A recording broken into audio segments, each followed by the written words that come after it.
ये जो थराली सूना गांव की उम्मीदें धीरे धीरे धुंधली होती जा रही हैं, इस पर आज गंभीरता से विचार करने की आवश्यकता है।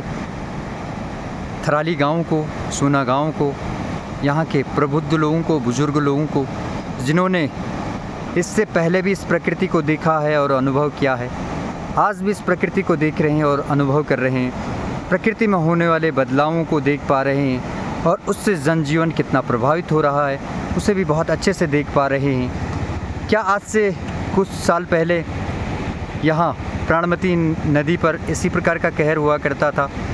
क्या इसी प्रकार का मंजर हुआ करता था? और क्या ये नदी जनजीवन को इसी प्रकार से प्रभावित किया करती थी? या फिर अब प्रकृति ने अपना स्वभाव बदला है, इन नदियों ने अपना स्वभाव बदला है और ये मानव के अनुरूप नहीं है, बल्कि लगातार मानव को परेशान करने का काम कर रही है, उसे प्रताड़ित करने का काम कर रही है, उसे अपनी शक्ति दिखाने का काम कर रही है। कहीं ना कहीं ये सोचने का विषय है और थराली के लोगों को आगे आना पड़ेगा और सोचना पड़ेगा कि क्यों इस प्रकार के हालात आज इस प्राणमती नदी से पैदा हो रहे हैं और क्यों जनजीवन इतनी बड़ी मात्रा में प्रभावित हो रहा है।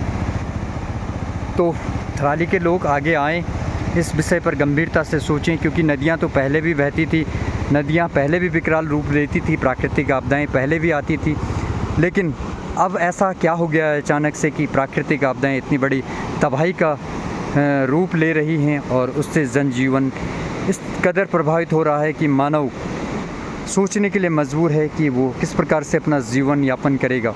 कहीं ना कहीं अगर प्रकृति इसी प्रकार से रुष्ट होती रही और अपना प्रकोप दिखाती रही तो आने वाले दिनों में जो परिस्थितियाँ होंगी वो और भी विपरीत होंगी और मानव जीवन और भी प्रभावित होगा। और इससे इस प्राणमती नदी की मुख्य रूप से बात करूं तो इससे थराली गांव के लोग और सूना गांव के लोग सबसे ज़्यादा प्रभावित हो रहे हैं। तो उनके लिए चिंता का विषय है, उनको आगे आना चाहिए, सोचना चाहिए।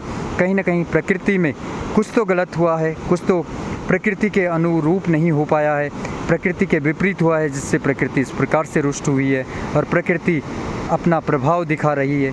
तो प्रकृति को प्रणाम करना, प्रकृति के प्रभाव को समझना, प्रकृति के स्वभाव को समझना मानव की जिम्मेदारी है। मानव को आगे आकर समझना चाहिए ताकि उसका जो शेष जीवन है वो खुशहाल रह सके, उसे वो अच्छे से जीवन यापन कर सकें, क्योंकि ये हमारी विरासतें हैं और ये विरासतें हमारे आने वाले पीढ़ी के लिए भी उपभोग के काम आएंगी। तो कहीं ना कहीं इनका दोहन अत्यधिक ना करें, अपनी आने वाली पीढ़ी के लिए, जनरेशन के लिए भी कुछ रखें।